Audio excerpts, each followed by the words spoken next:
Gandang umaga po sa ating mga friends at followers. Nandito ako sa Area 1. Ito po yung mga bagong dragon fruit na tumutubo, mga bulaklak. At maraming dragon fruit na bunga. Ito po yung pangalawang tanim namin. Last year lang po. Last year. So ngayon bumubunga na. Kasi yung mga lumang dragon fruit, nandun po sa pabunga na namin at na-harvest na namin. So ito yung mga bagong bulaklak ng ating red dragon fruit at halos lahat ay namumunga na po. Ito na po yung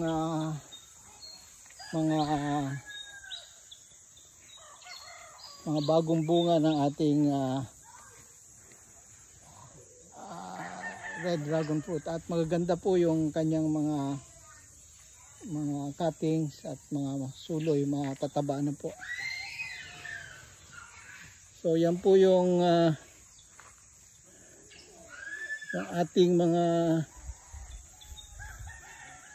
bagong tanim na last year. Ito po yung last year na na tinanim natin at ngayon lahat may bulaklak at may bunga na po. Napakaganda ng ating dragon fruit dito sa dulo. Additional siguro nag-additional tayo ng 300 from the 500 dun sa una.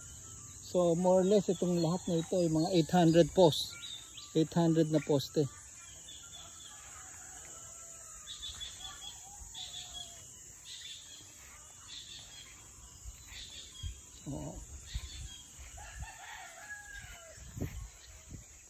Ito po yung ating dragon fruit na dinagdag sa Area 1. Ito po. Although hindi pa siya gaanong malalaki yung mga bunga,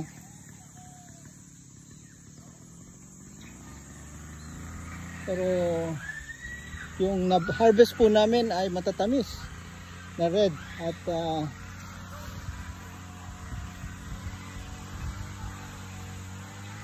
ito, tamis na red at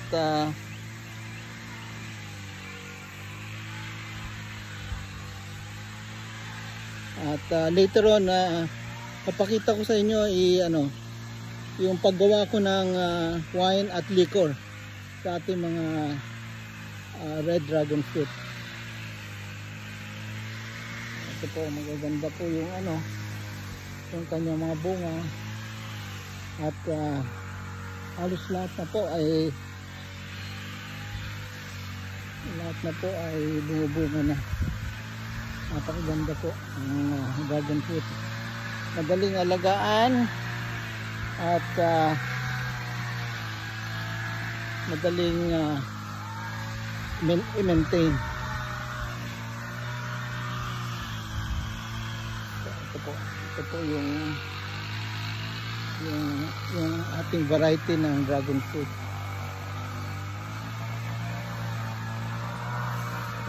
Maganda po ang tubo ng dragon fruit natin.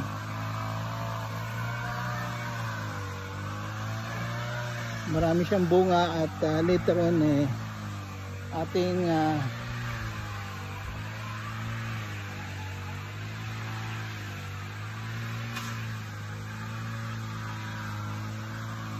lagyan ng abono pa rin para mas malaki ang